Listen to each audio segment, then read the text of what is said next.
What's up, everybody? So, guess what came in the mail yesterday? Here it is. My set of 14 volumes of Albert Barnes' notes on the whole Bible. So,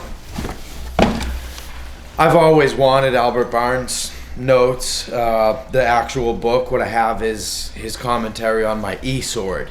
I typically use two Bible programs on my computer. I have the CBL, which is a really good program for the interlinear Bible, that it has every word in the Greek and Hebrew parsed for you, and it's also got really good dictionaries of the Greek and Hebrew words, excellent for word studies. So I'll typically just leave the CBL, Complete Biblical Library program, open on my computer, and then the other one that I'll have is eSword, which is a very simple program. That's what we use in church and stuff, and I have all my commentaries loaded on that. And so I've always really liked Albert Barnes. To be honest, he might be my favorite commentator. I've always he's just very brief and succinct and to the point, gives great information.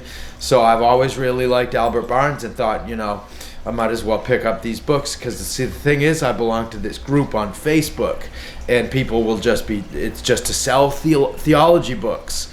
So it's kind of a catch-22. It's a good thing because I get a great deal on a lot of books, and I get access to all these books on theology. But the trouble is that you get in the habit of spending quite a bit of money too, because every day it's like people are advertising these books for sale, and oh man. So like last week I saw Calvin's commentaries for sale for $500, but I said 500 that's a little steep, so I passed on it. But Albert Barnes' commentary came up.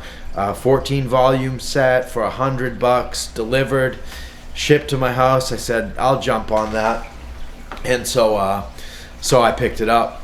And then when it got here, these beautiful books, nice brownish color with gold lettering, and just really nice set. That one's upside down, sorry, but just really nice 14 volume set. And as I said, I really liked it and just wanted to have the books as well. So they arrive here, and I say, well, let me look into this guy Albert Barnes a little bit. And I'm sure I've done it before.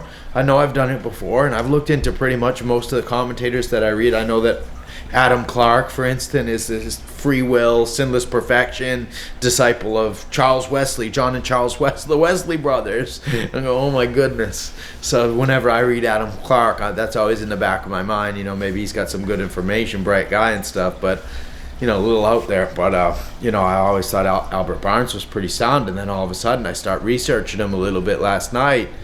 Turns out he was charged by the Presbyterian denomination with heresy on 2 separate occasions. So we'll come over here now and just take a peek at my computer, and you'll see. Let's see here. There he is. There's Albert Barnes. And so zoom in on him a bit. There's Albert Barnes. And as I said, he was brought up with charges of heresy on 2 separate occasions. The first was in 1831. Not for that. That's his epistle to his notes on the epistle to the Romans. This is actually the church that he pastored. He was brought up as a Methodist, and then when he got around the age of college age years, he became a Presbyterian, and he enrolled in a seminary and studied theology and all of that.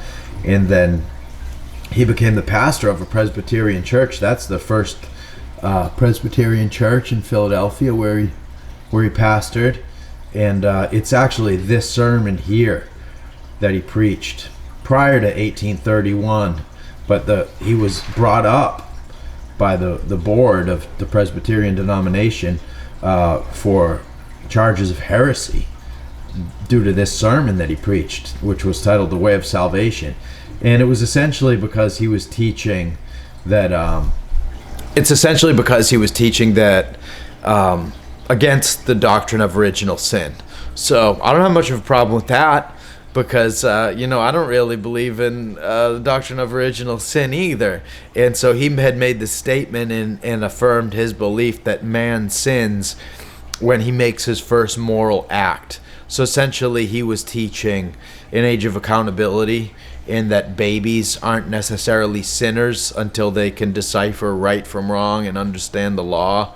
So that's kind of like in line with what we read about in Ezekiel chapter 18, that the Son is not guilty of the Father's sins.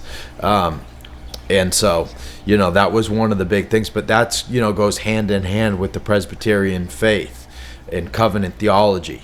So Adam's sin, in Adam's fall, we sinned all. That's kind of just standard Presbyterian doctrine. So I see why he was brought up on charges of heresy for that.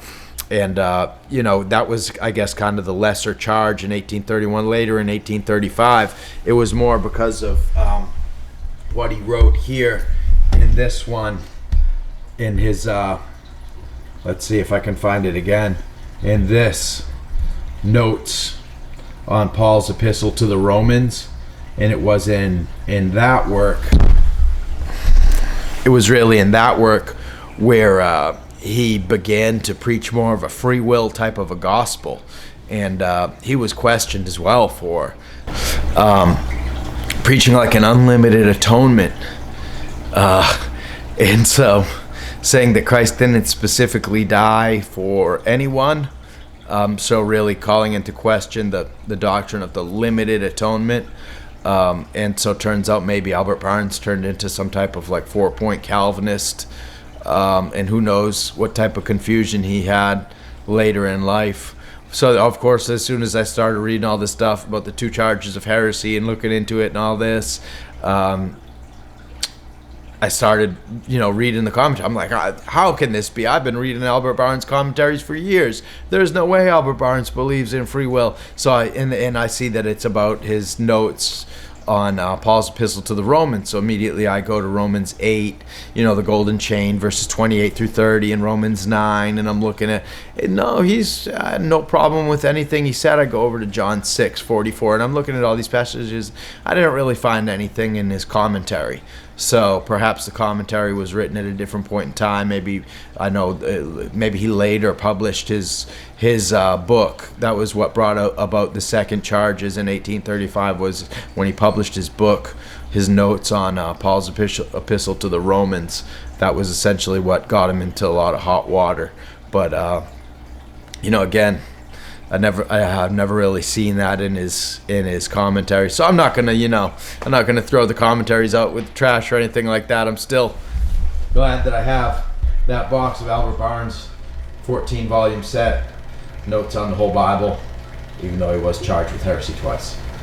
See you, everybody.